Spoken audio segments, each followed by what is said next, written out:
मला सांगा की आजच्या पत्रकार परिषदेचा नेमका विषय काय आहे? कळमकरांचं, डिकसळकरांचं आणि तांदूळवाडीकरांचं अभिनंदन करावं. आजपर्यंतच्या इतिहासातली सगळ्यात मोठी योजना कळंब शहरासाठीची मंजूर झालेली आहे, पाणी पुरवठा बळकटीकरण योजना. आजपर्यंत कळंब शहराच्या नगरपालिकेला 25 लाख 30 लाखाच्या पुढे कुणीच फंड देत नव्हतं. पहिल्यांदा सुवर्णा मुंडे ह्या नगराध्यक्षांनी उपनगराध्यक्ष असताना अजितदादा पवार यांच्यामार्फत आपण 5 कोटी फंड मिळविला होता. त्याच्या आधी कोटीतला फंड नगरपालिकेला माहीत नव्हता. आणि ही त्यानंतरची सगळ्यात मोठी स्कीम आहे की तब्बल 69 कोटी रुपयांची पाणी पुरवठा बळकटीकरण स्कीम ही माननीय मुख्यमंत्री श्री एकनाथरावजी शिंदेसाहेब यांनी, माननीय तानाजीराव सावंतसाहेब पालकमंत्री यांच्या निर्देशानुसार, यांच्या सूचनेनुसार आणि आमच्या सगळ्याच्या प्रयत्नानुसार मान्य केलेली आहे. त्या अनुषंगानं नागरिकांचं अभिनंदन करणे आणि या योजनेची माहिती सर्वांना देणे या उद्देशानं आपण जमलो. त्याचबरोबर मन्मथ स्वामीच्या मंदिराची देखील उद्घाटन होत आहे. त्या अनुषंगाने स्वामी मंदिराची, मन्मथ स्वामीच्या मंदिराचा बऱ्याच दिवसापासून तीर्थक्षेत्रात समावेश व्हावा असा आग्रह होता.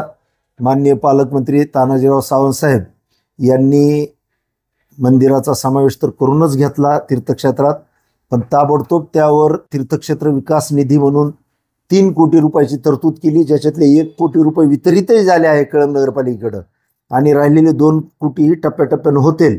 आणि तिथं चांगला सुसज्ज सभागृह आणि इतर व्यवस्था करून मन्मथ स्वामीचं जे मूळ गाव आहे कळंब, तिथून एक मोठा संदेश मन्मथ स्वामीच्या भक्तात, भारतात जिथं जिथं भक्त पसरलेत तिथं जावं म्हणून पालकमंत्री महोदयांनी केलं आहे. त्याचं आज भूमिपूजन जिल्हा परिषदेचे माजी उपाध्यक्ष धनंजय सावंत यांच्या हस्ते आहे. आणि या सगळ्या प्रकरणात धनंजय सावंत यांनी खूप मोलाची भूमिका बजावली. सागर मुंडे आणि मी स्वतः, आम्ही दोघांनी मिळून त्यांची गाठभेट घेतल्यावर त्यांनी ताबडतोब तो निधी आम्हाला मिळावा, तीर्थक्षेत्र दर्जा मंजूर व्हावा म्हणून प्रयत्न केले. त्यांचे मी आभार मानतो. आणि आता तुम्हाला पाणी पुरवठा स्कीमची थोडक्यात माहिती देतो. कळंबला 1998 मध्ये पाणी पुरवठा स्कीम मंजूर झाली. त्यावेळेस त्याचं आरक्षण फक्त 1.49 दशलक्ष घनमीटर एवढं होतं. या योजनेतली सगळ्यात मोठी संकल्पना ही आहे की पाणी आरक्षण जेवढं आहे त्यात मर्यादितच तुम्ही पाणी उचलू शकता. तळ्यात कितीही पाणी असलं तरी त्यापेक्षा जास्त तुम्ही उचलू शकत नाही. 98 नंतर आत्तापर्यंत कुणीही त्याच्यात प्रयत्न केला नाही. परंतु जून 2021 मध्ये तत्कालीन नगराध्यक्ष सुवर्णा मुंडे यांनी माझ्याकडं पदभार दिला आणि मी प्रभारी नगराध्यक्ष म्हणून 1 महिन्याचं काम केलं. त्यावेळेस काही पत्रकार मित्रांनी विचारलं 1 महिन्यात तुम्ही काय करणार? तर त्यांना ज्या काही योजना मी सांगितल्या होत्या त्याच्यात एक पाणी पुरवठा बळकटीकरण योजना होती. आणि मग आपण सांगितलेल्या कामाला आपण घट्ट चिटकायला पाहिजे म्हणून जून 2021 पासून आत्तापर्यंत सलग 3.5 वर्ष, 3.25 वर्ष त्याचा पाठपुरावा मी अगदी पूर्ण चिकाटीनं, पूर्ण ताकदीनं केला. यातली सगळ्यात अवघड बाब, जसं आधी म्हणलो, पाणी आरक्षण वाढवून घेण्याची होती. पाणी आरक्षण वाढवण्याचं काम हे सध्याचे मंत्री देवेंद्र फडणवीस साहेब यांच्या खात्याअंतर्गत येतं. आणि तिथं एक सेक्रेटरी आहेत दीपक कपूर म्हणून, जे अतिशय स्ट्रिक्ट आहेत. आणि मग त्याच्यासाठी सगळं बघितलं जातं की तळं तुमचं कितीदा ओव्हरफ्लो झालं, कितीदा 100% भरलं तरच पाणी आरक्षण भरून देतं. त्यांनी कशात आपण बसत नव्हतो. परंतु कुणाचीही मदत न घेता दीपक कपूर साहेबांना भेटून गावातल्या सर्व वस्तुस्थितीची माहिती देऊन त्यांच्याकडनं ती पाणी आरक्षण मी वाढवून घेतलं. त्याच्यावर अंतिमतः देवेंद्र फडणवीस साहेब सही पाहिजे होती. या प्रकरणात मुंबई स्थित कळंबचे भूमिपुत्र पत्रकार राहुल झुरी यांची मदत झाली आणि त्यांनी फडणवीस साहेब सही मिळवून दिली. त्यानंतर मुख्यमंत्री महोदयाकडनं या स्कीमला मान्यता मिळवायची होती. या कामात शिवसेनेचे जिल्हा समन्वयक आणि निरीक्षक नितीन दादा लांडगे यांनी खूप मोलाची मदत केली. जवळपास 13 ते 14 वेळेस त्यांनी या विषयात मुख्यमंत्र्यापर्यंत मला घेऊन गेले आणि मुख्यमंत्र्याकडं माझ्यासाठी त्यांनी हट्ट धरला की मान्यता मिळावी लागते. विरोधी पक्षाचा आमदार असताना सुद्धा एवढा मोठा फंड मुख्यमंत्र्यांनी दिला, हा त्यांचा खूप मोठेपणा होता. आणि ह्या योजनेमुळं येत्या काळात कळंबच्या नागरिकांना दररोज पाणी मिळणं शक्य आहे. परंतु त्याची एक अडचण अशी आहे की आपल्याकडं कळंबमध्ये 150 वॉल आहेत आणि 3च वॉलमन आहेत. तर आगामी काळात ही स्कीमचं काम चालू होऊन ह्याला पूर्णत्व यायला 1 वर्ष लागेल. त्या काळात इथल्या कर्मचाऱ्यांची भरती करण्यासाठी त्यांची बिंदू नामावली मंजूर करून घेऊन अतिरिक्त कर्मचारी भरून घेण्यासाठी मी स्वतः जातीनं प्रयत्न करणार आहे. आणि या कामात जसं की आधी मला नितीन लांडगे साहेब, धनंजयदादा सावंत साहेब, आदरणीय पालकमंत्री सावंत साहेब यांनी मदत केली, तशीच या पुढच्याही काळात आवश्यक तिथं आवश्यक त्या व्यक्तींची मदत घेऊन कर्मचारीची सुद्धा आपण संख्या वाढवून घेऊ, जेणेकरून दररोज पाणी इथं मिळेल. कारण आता जो पाणी आरक्षण वाढवून घेतलाय त्यामुळं दररोज 80 लाख लिटर पाणी कळंब शहराला अतिरिक्त मिळणार आहे. पूर्वी आपण फक्त 70 लाख पाणी पुरवठ्याची आपल्याकडे सोय होती आणि आपल्याला 1.25 कोटी लाख लिटर पाणी आपल्याला मिळायची आरक्षण मंजूर होतं.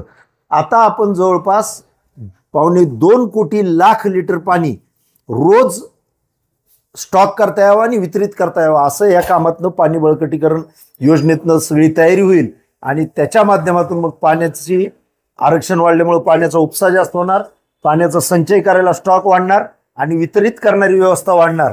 त्यामुळे दररोज म्हणलं तर दररोज आणि खूप चांगली यंत्रणा जर कोणी नियोजनानं राबवली, तोट्या लावल्या तर 24 तास सुद्धा पाणी कळंबकरांना, डिकसळकरांना उपलब्ध होईल.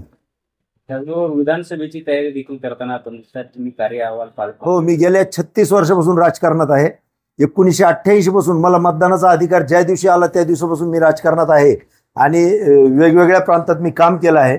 कळंब शहरात मी अनेक अर्थानं काम केलं आहे. मी कळंब शहरातल्या नगरपालिकेत गटनेता, नगरसेवक, विद्युत सभापती, पाणीपुरवठा सभापती, उपनगराध्यक्ष, नगराध्यक्ष, विरोधी पक्ष ह्या सगळ्या भावनेतून काम वेळोवेळी केलं आहे आणि मी सक्षमपणे माझ्या जबाबदाऱ्या पार पाडल्या आहेत.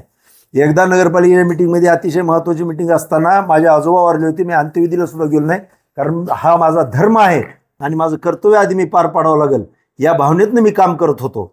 जर मी या भावनेतनं काम करत असेल, डेंगू इथं झाल्यानंतर आमच्या तत्कालीन अध्यक्ष, आमचे सगळे नगरसेवक आणि मी घरोघरी फिरलोत, लोकांच्या भिंतीवर, पत्र्यावर चढलोत आणि डेंगू निर्मूलनासाठी आम्ही टोकाचे प्रयत्न केले. लोकात एक भ्रामक कल्पना आहे की फवारणी केली की डेंगूचे डास मरतात. फवारणीचा आणि डेंगूच्या डासचा संबंध नाही. डेंगूचे डास हे स्वच्छ पाण्यात साचतात आणि त्याच्यामुळे डेंगू होतो. मग कुठं स्वच्छ पाण्याचा साठा आहे, कुठं डेंगूची साठवण आहे हे बघायला घरोघरी फिरलोत. कोरोना झाला, तत्कालीन भले भले लोक घरात असताना कोरोनाच्या काळात रोज सकाळपासून संध्याकाळपर्यंत रोडवर थांबून भाजी बाजाराचं नियोजन असेल, किराणा दुकानाचं नियोजन असेल, दूधवाल्याचं नियोजन असेल करत होतो. आत्ताच तुम्हाला सांगितल्याप्रमाणे कळंबचा पाणी पुरवठ्याकडं कुणीच लक्ष आत्तापर्यंत दिलं नाही की याला पाणी बळकटीकरण करावं लागतं. या कामात मी लक्ष दिलं. या पद्धतीनं काम करणारा जवळपास माझ्या कार्याचा एक अहवाल मी पालकमंत्री तानाजी सावंत साहेब यांच्या हस्ते प्रकाशित केला आहे. की 25 पाणी अहवालात मी आत्तापर्यंत केलेल्या कामाचे 25% सुद्धा याच्यात अंतर्भाव नाही, कारण तेवढा मोठा अहवाल मी करू शकत नव्हतो. परंतु वरिष्ठांना कळावं माझं काय काम आहे आणि हाच अजेंडा घेऊन निवडणुकीचा फॉर्म मी नक्की भरणार आहे. निवडणूक जर कळंबला न्याय देणारी, मतदारसंघाला न्याय देणारा उमेदवार नसला तर मी लढणार सुद्धा आहे.